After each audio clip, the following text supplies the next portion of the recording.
ကတော့ Greece သွားမှာမဟုတ်လို့ပေါ့နော်ညီမလေးတယောက်နဲ့ Greece သွားမယ်အဲ့ဒါကြောင့်မို့ Birmingham Coast Station ရောက်နေပါတယ်လန်ဒန်ကိုရင်သွားပြီးတော့လန်ဒန်ကနေမှ flight စီးရမယ်ပေါ့နော်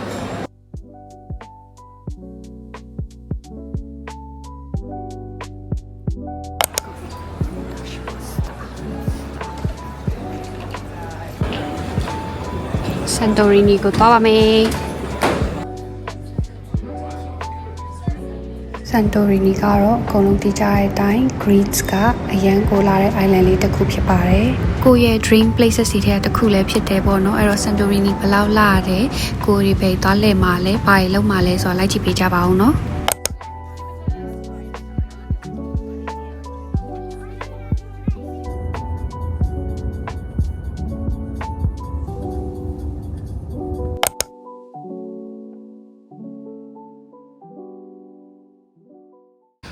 ကိုရီးယားဟိုညတကောင်12နာရီလောက်မှရောက်တော့ reception မှာလူမရှိတော့ကိုရီကိုစာရွက်နဲ့ထားခဲ့ check in ကိုကောင်းရော Hi အဲ့တော့ Santorini ရောက်နေပါပြီအခု12နာရီလောက်မှရောက်တယ်ပေါ့နော်ဒီနေ့ကတော့ဘာမှလဲလို့မရတော့အိမ်ရတော့မနေ့ဖြန်မနေ့ကျမှစလဲမယ်ပေါ့နော်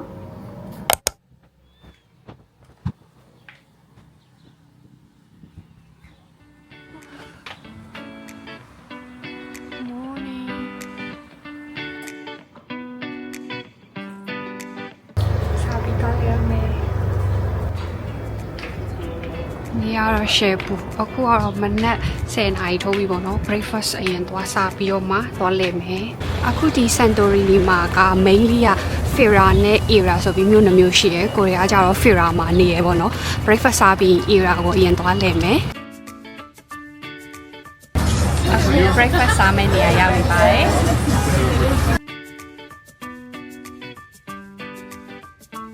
Santorini ကတော့ tourist place ဖြစ်တဲ့အတိုင်းတော့ဘာသာစာနဲ့တော့စိတ်ကြီးရပေါ့နော်ပေါင်20-30အထက်မှာပဲပေါ့နော်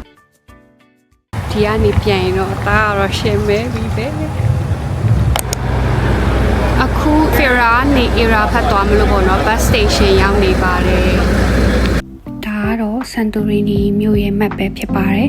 ကိုရီးယားအခုကဒီ Fira မှာပေါ့နော်အပေါ်မှာက ER ဆိုတဲ့မြို့ရှိရယ်ပြီးတော့ဒီအလယ်နားလောက်မှာလည်း airport ရှိရယ်ဒီအောက်နားလေးမှာက Kamari Beach ရှိရယ်ပေါ့နော်ဒီ Fira bus station ကအစုံရှိရယ်ပေါ့နော် ER ကိုသွားမလား Kamari Beach ကိုသွားမလားတခြားမြို့ကိုသွားမလားပြီးလို့ရှိရင် airport ကိုသွားမလားအကုန်လုံးဒီကနေလာစီးရတယ်ပေါ့နော်ကိုရီနေတဲ့ hotel နဲ့9မိနစ်လောက်ပဲလမ်းလျှောက်ရရင် convenient ဒါကတော့ bus schedule နဲ့ price တွေပါbus က air condition bus ပေါ့နော်စီးလို့အဆင်ပြေတယ်ပြီးတော့သူက ER ကိုတစ်ချောင်းကို2 euro cash နဲ့ပေးရတယ်ပေါ့နော်သူက Fira နဲ့ ER ဆိုလို့ရှိရင်မိနစ်30လောက်ပဲကားစီးရတယ်ပေါ့နော်ပြီးရင် Santorini မှာကြတော့တကယ်လို့ license ရှိလို့ရှိရင်ကားငှားပြီးတော့ကိုယ့်ကိုရှောက်လိန်ကြတော့နေရာစုံစုံပိုရောက်တယ်ပေါ့နော်မဟုတ်လို့ရှိရင်တော့ public transportation ပဲသုံးကြရတာများတယ်ဘာဖြစ်လို့ဆိုတော့ taxi နဲ့ကြတော့အရင်ဈေးကြီးလို့ပေါ့နော် public transportation အခု ER ကိုဆိုလို့ရှိရင်လည်းမိနစ်30တစ်ခါလောက်ထွက်ပေးရဆိုတော့အဆင်ပြေရပေါ့နော်တခြားအဲ့လိုပဲ airport ဆိုလို့ရှိရင်လည်းအဲ့လိုပဲ frequently ထွက်တယ်ပေါ့နော်bus တွေကမနက်9နာရီကနေစပြီးတော့ည10နာရီ17လောက်ထိထွက်တယ်ပေါ့နော် Santorini မှာက Fira နဲ့ ER ပြင်အခြားမြို့အနည်းငယ်လောက်ကပဲတည်တည်ချာချာမြို့လေးဖြစ်နေရပါတော့ကျန်တဲ့နေရာကတော့ဘာမှမရှိဘူးဒီကြိုကြားမြို့မှာဘာမှမရှိရပါတော့အဲ့တော့နေမယ်ဆိုလို့ရှိရင် Fira နဲ့ ER မှာနေတော့ပိုကောင်းတယ်ပေါ့နော်ကားငှားဖို့ plan မရှိဘူးဆိုလို့ရှိရင်တော့ Fira မှာနေပိုကောင်းတယ်ပေါ့နော်ဘာလို့လဲဆိုတော့ airport ပဲသွားဘယ်ကိုပဲသွား main bus station က Fira မှာရှိလို့ပေါ့နော်အခုတော့ ER ကိုရောက်နေပါပြီ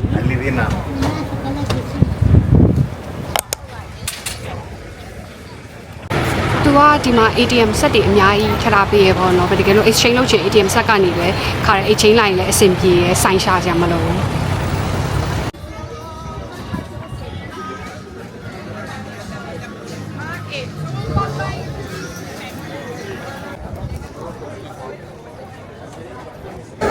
You are so crowded.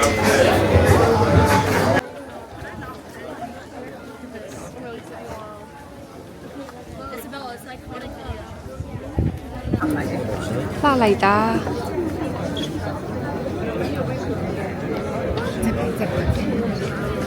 ဆန်တိုရီနီလို့ပြောလိုက်လို့ရှိရင်သူ့ရဲ့ဒီအဖြူရောင်အိမ်လေးတွေရဲ့ပြီးလို့ရှိရင်အပြာရောင်အဲ့ blue tone church လေးတွေကသူ့ရဲ့ iconic features စီပေါ့နော်ဒီဆန်တိုရီနီကြောင့်အရန်ပူတော့အဖြူအားကြတော့နေရောင်ကိုကာကွယ်ပေးရရဲ့အပြာရောင်အားကြောင့်လည်းစီးရောင်နဲ့ကိုက်တယ်ပေါ့နော်ပြီးနောက်တစ်ခုကကြောင့်သူတို့နိုင်ငံတော်အလံကလည်းအဖြူအပြာဖြစ်နေရဆိုတော့အဲ့ဒါလေးကတော့ signature လေးပေါ့နော်ဆန်တိုရီနီက high season shoulder season low season ဆိုပြီးရှိရပေါ့နော်ကိုရီးယားကျတော့ high season summer ချိန်တွားလိုက်တော့လူကလည်းအရန်များရာတူးတွားလည်းအရန်ဘူး hotel flight ကလည်းအရန်စေးကြီးရောကိုကတော့ shoulder နဲ့ low season တွားဖို့ suggest လုပ်တယ်ပေါ့နော်ဒါပေမဲ့ low season ကကျတော့ဈေးနှုန်းလည်းအရန်တက်တာပြီးတော့တချို့တော့ sign တွေတချို့တော့ attraction တွေကတော့ပိတ်တက်တယ်ပေါ့နော်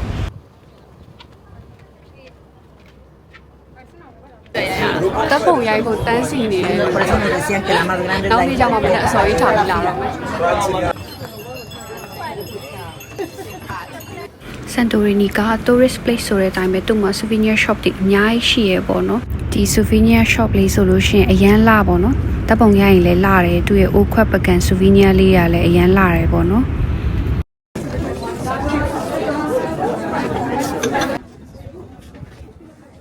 ပြီးရင်သူကအဝတ်အစားလေးတွေအိတ်လေးတွေရောရှိရပေါ့နော်နည်းနည်းတော့ဈေးကြီးရယ် accessories လေးတွေလည်းအစုံပဲပေါ့နော်လက်ကောက်လဲဆွဲ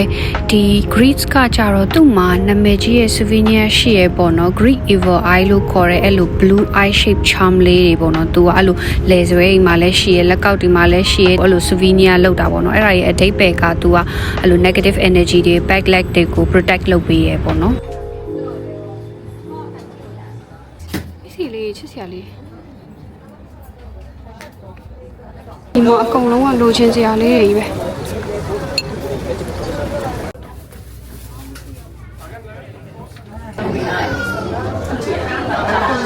လေရမ်းပူတော့ခဏနေရတဲ့ညမှာခဏထိုင်နာနေ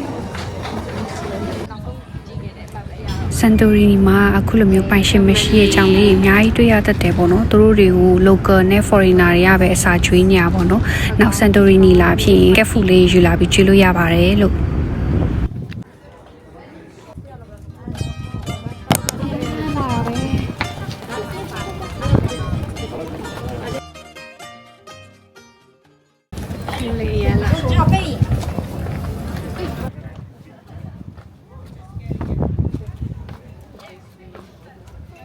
အခုတဖြည်းဖြည်းနဲ့ bus station ဘက်ပြန်သွားနေပါပြီအခု passport ပြန်ရောက်နေပြီး ER ကနေ Fera ကိုပြန်မယ်ပေါ့နော်ပြီး hotel ခဏနာပြီးတော့ Kamari Beach ဘက်သွားမယ်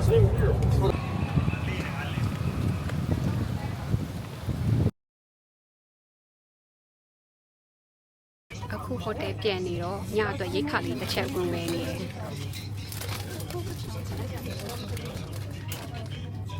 ဒီမှာအဲ့လို ATV ဟာမျိုးစီးချင်တာဒါပေမဲ့ license မရှိတော့မရဘူးပေါ့နော်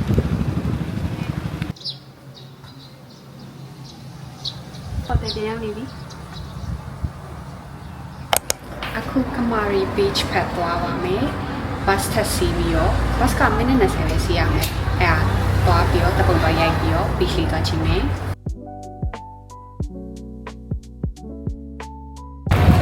Kamari Beach bus stop ရောက်ပြီးလန်ဒန်နဲ့ထပ်ရှောင်းအောင်လေပေါ့နေရတော့ကြစ်သားအောင်မြင်ရတယ်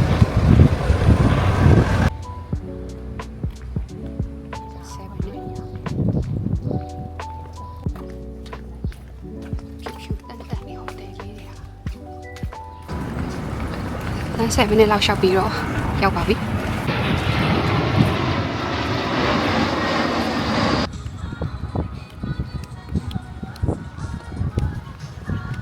Kamari Beach ကတော့သူက Black Sand Beach လေးပေါ့နော်သူကလေစိမ့်နဲ့နေတော့အမြဲတမ်းအဲ့လိုမျိုးလေရင်လေးဖြတ်သွားတာကိုတွေ့ရမယ်ဒီမှာတော့ bar activities မှာတိတ်မရှိဘူးပေါ့နော်အဲ့ထိုင်ခုံလေးမှာထိုင်ပြီးတော့ chill လုပ်လို့ရမယ်ရေကူးလို့ရမယ်ရေဆော်လို့ရမယ်ဒီလောက်ပဲပေါ့နော်အခု beach နားမှာဘိုက်စာပြီးစတပူစားလာအောင်မယ်ပေါ့နော်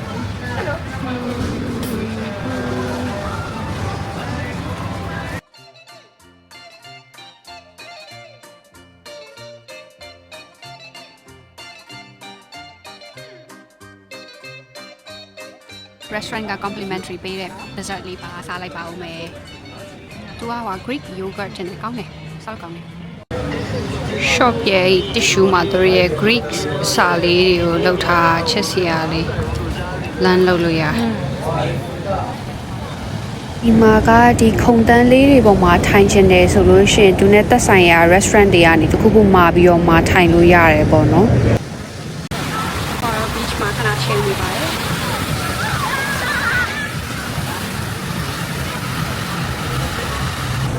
ပြန်နေပါပြီ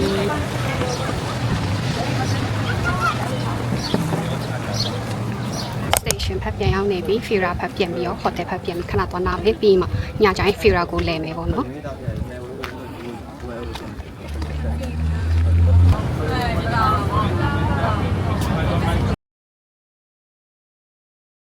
ရေလေးခဏစိန်လာအောင်မယ်ဟုတ်ရေအေးရဲ့ဆက်ပြီးတော့Fira ကိုပတ်ကြည့်လိုက်အောင်မယ်ပေါ့နော်Fira ကတော့ Santorini ရဲ့မြို့တော်ပဲဖြစ်ပါတယ်။ Fira နဲ့ Ia မှာဆိုလို့ရှိရင်တော့နှစ်ခုလုံးကတော့လာရပေါ့နော်။ဒါပေမဲ့ Ia ကတော့အိုလာတယ်။ Ia မှာကျတော့ Santorini ရဲ့ popular photo spot တွေကကျတော့လေ Ia မှာပဲပုံများတယ်ပေါ့နော်။အခုအရှိမမြင်နေရတဲ့တောင်တစ်တီးလေးကသူက active volcano ပေါ့နော်။သူနီယာခမနီလို့ခေါ်တယ်။သူစီကိုပုတ်စီပြီးတော့အဲ့မှာတော့ hike လုပ်လို့ရတယ်ပေါ့နော်။ explore သွားလုပ်လို့ရတယ်။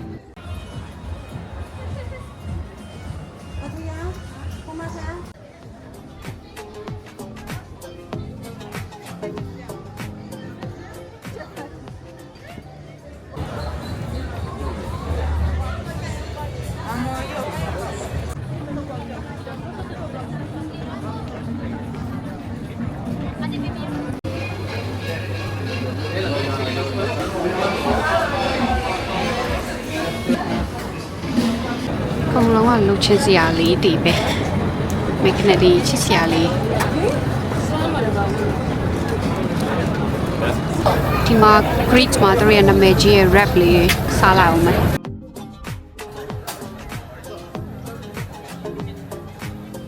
ရပါပြီ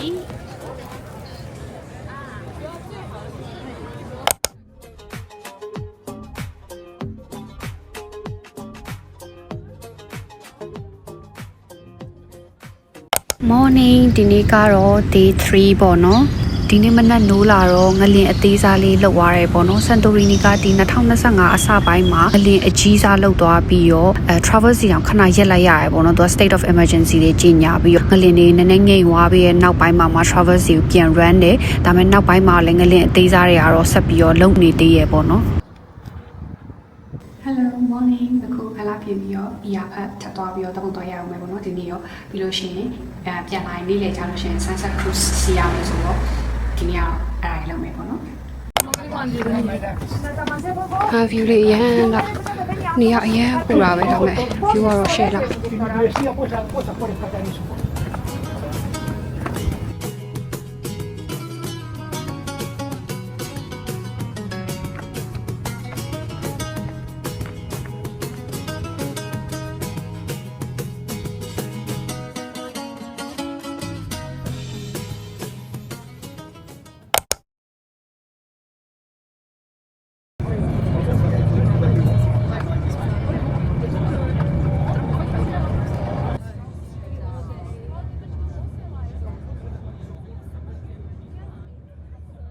ဒီတော့အရန်ပူ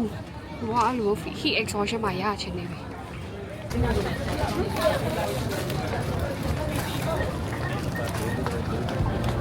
ဘယ်ရောက် Chinese food လေးစားလိုက်ရမှာ typical Asian လေးမလာမောက်ချိုင်လေးမှာထားအရန်ကောင်း dumpling နဲ့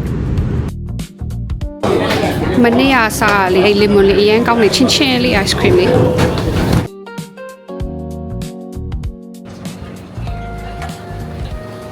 နောက်ထပ်မှာ beach ကိုလမ်းမြင်နေရတယ်အခု hotel ခဏပြန်ရောက်ခဏနားပြီးတော့ခဏနေကြရင် cruise သွားစီမယ်ဒီ bus နဲ့လာခေါ်ပါတယ် cruise စီပေါ့ ready set Santorini မှာမဖြစ်မနေလုပ်တဲ့ activities ကတော့ cruise စီးရပဲပေါ့နော်သူက sunrise ရှိရယ် sunset ရှိရယ် Korea sunset cruise ကိုရွေးထားတယ်ပေါ့နော် trip advisor ကနေ book တယ်တယောက်ကို132ပေါင်လောက်တော့ပေးရတယ်ပေါ့နော် package ထဲမှာအခုပုံမှာပြထားတဲ့အတိုင်း hotel ချိုပူပါတယ် dinner တစ်ခုပါတယ် soft drinks နဲ့ white wine တွေ free flow ပါတယ်ပေါ့နော်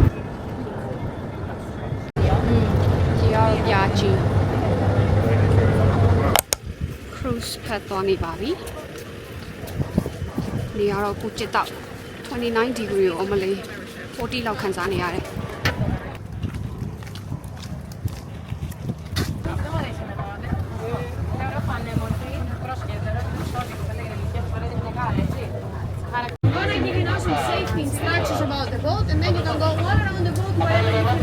Watching the boat Spain, maybe a boat. It's much better when I'm on sea.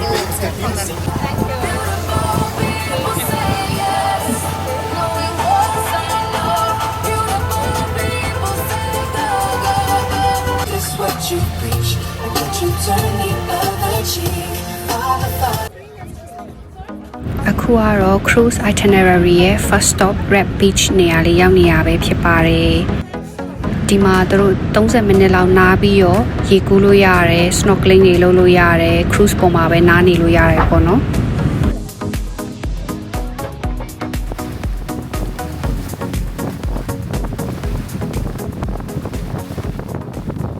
ဆန်တိုရီနီမှာအကွက်ကပတ်လီယာတစ်ဗိုကယ်နိုကြောင့်လည်းဟုတ်တယ်လို့ပြောကြတယ်ပေါ့နော်ပညာရှင်တွေကတော့ဒီဗိုကယ်နိုတွေကို closely monitor လုပ်နေရဲပေါက်နိုင်ခြင်းမရှိသေးဘူးလို့တော့ပြောတယ်ပေါ့နော်ပေါက်များပေါက်ခဲ့လို့ရှင်တော့ဆန်တိုရီနီမျိုးရဲ့အဖြစ်ကတော့မတွေ့ရဲစရာပေါ့နော်အခုကတော့ volcano နာ hot spring နေရာလေးပဲဖြစ်ပါတယ်ဒီ hot spring လေးက volcano နာမှာဖြစ်တဲ့အတွက်ကြောင့်မို့တော့ mineral rich water ပေါ့နော် mainly ကတော့ sulfur ပါတယ် natural spa လို့လည်းဖြစ်နေရပေါ့နော်အဲ့လို sulfur ပါတဲ့အတွက်ကြောင့်မလို့ရေကူးမယ်ဆိုရင်တော့ jewelries တွေကတော့ချွတ်ထားတာအကောင်းဆုံးပဲကိုကတော့ဘာမှမဖြစ်ပေမဲ့ silver ကတော့အယောင်ကျွတ်သွားတတ်တယ်ပေါ့နော်အခုကတော့အမျော်လင့်ဆုံးချိန်ရောက်လာပါပြီတင်နာ time ဖြစ်ပါတယ်သူက freshly grilled chicken ပါတယ်pasta ပါတယ် bread ပါတယ် salad နဲ့ Greek yogurt ပါတယ်ပေါ့နော်ပြီးတော့သူတို့ရဲ့ Greek အစားအစာလေး vine leaf ထဲကိုသမင်းအစာတွတ်ထားတာပေါ့နော်ကိုတော့တိတ်တော့မကြိုက်ဘူးစားလိုက်ပါဦးမယ် cruise ရဲ့အိမ်သားလေး bless you မိုက်တယ်အောင်ဘာလို့ကတင်လေးပါ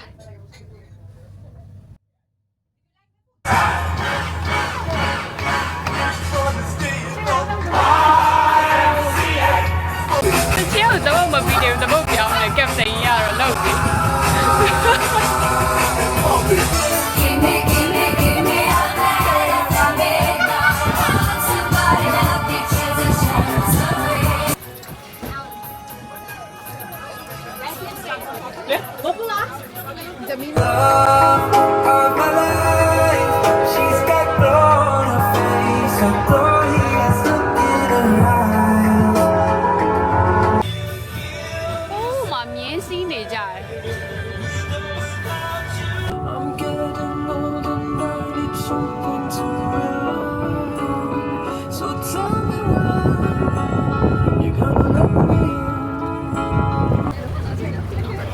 sunset cruise တွေကပြန်တဲ့အချိန်ဖြစ်လေတော့ cruise တွေတန်းစီနေရပဲအဲ့တော့ cruise store တွေကတော့ဒီလောက်ပါပဲပြီးပါပြီ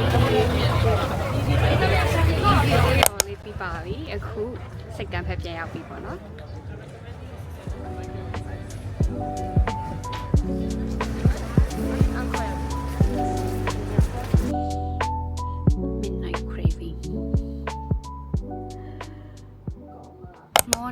ဒီနေ့ကတော့ day 4ပေါ့နော်နေ့လယ်ဆိုရင်ပြန်ရမှာမို့လို့ဒီနေ့တော့ဘယ်မှမလဲတော့ဘူးတော့အထုပ်တွေတိမ့်ပြီးတော့ဒီ restaurant မှာလာပြီးတော့ breakfast စားနေရပြီးလို့ရှိရင်လေစိတ်ကိုသွားပါတော့မယ်ဒါတို့ရဲ့ Greek အစားလေးအခု bus station ပြန်ရောက်နေပြီ airport သွားတော့မယ်